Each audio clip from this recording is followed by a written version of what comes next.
কিছুদিন পূর্বে আমাদের বিশ্ববিদ্যালয়ের কয়েকটা স্পটে ছাত্রলীগ তারা পোস্টার সাটিয়েছে এবং তারা শুধু গতকালকেই না, এই নিষিদ্ধ সংগঠনটি এর আগেও বিশ্ববিদ্যালয়ে নানা ধরনের কর্মসূচি করার মাধ্যমে তাদের উপস্থিতি জানানোর চেষ্টা করেছিল।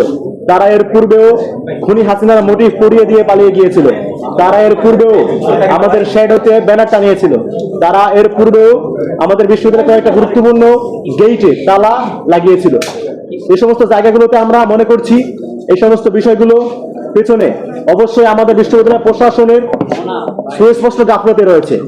তাদের সেই গাফলতি জায়গা থেকে আমরা আজকে জবাব চাওয়ার জন্য এখানে এসেছি যে আপনারা থাকতে কিভাবে নিষিদ্ধ ছাত্রলীগ, যারা কিনা 15 জুলাই আমাদের ঢাবি শিক্ষার্থীদের হামলা করেছিল, এই ছাত্রলীগের সংগঠনটি কিভাবে ক্যাম্পাস সক্রিয় হতে পারে, তারা কিভাবে পোস্টার টানাইতে পারে।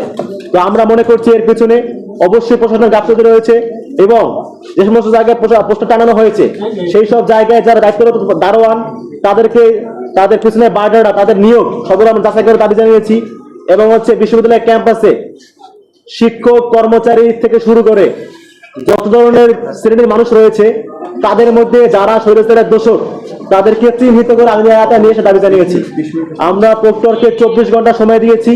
আমরা জানিয়েছি 24 ঘন্টার মধ্যে তাদেরকে অবশ্যই নির্ধারিত জায়গার সিসিটিভি ফুটেজ চেক করে যারা যারা এই পোস্টার সাটিয়েছে তাদেরকে চিহ্নিত করে অবশ্যই আইনের আওতায় নিয়ে আসতে হবে, এই দাবি আমরা জানিয়েছি।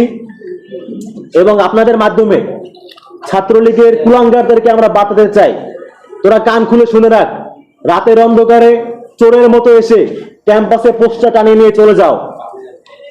যদি ধরতে পারি কোনো সময় কুত্তার মতো পিটাবো, একদম পায়ের গোড়ালি থেকে শুরু করে মাথা তালু পর্যন্ত পিটাবো। বিসমিল্লাহ বলে শুরু করবো, শতকাল আজিম বলে শেষ করবো পিটানো। তোদের সাথে কোনো আপোষ নাই। তোরা 15 জুলাই আমার শিক্ষার্থী রক্ত জড়াইছিস, তোরা 2000 মানুষকে খুন করছিস। যারা এত বড় একটা গণহত্যা সংগঠিত করার পরেও যাদের মধ্যে কোনো ধরনের অনুশোচনা নাই, তাদেরকে আমরা মানুষই মনে করি না। এরা পশুর চেয়েও নিকৃষ্ট। যারা পশুর চেয়ে নিকৃষ্ট তাদের সাথে আমরা সেই ধরনের ব্যবহার করবো যেটা তারা ডিজার্ভ করে। তো আজকে মিডিয়ার মাধ্যমে তোদেরকে আমরা বলে রাখলাম, যদি ক্যাম্পাসে ধরতে পারি কোনো সময় এই ধরনের কাজকর্ম করতে আসছিস, খোদার কসম কুত্তার মতো পিটাবো। কোনো আপোষ নেই, খুনির সাথে কোনো আপোষ নেই কোনো। তো আপনাদের মাধ্যমে ছাত্রলীগকে এই বার্তা দিয়ে এবং বিশ্ববিদ্যালয় প্রক্টরকে, প্রশাসনকে, আমরা যারা এই ধরনের কর্মকাণ্ড সংগঠিত করেছে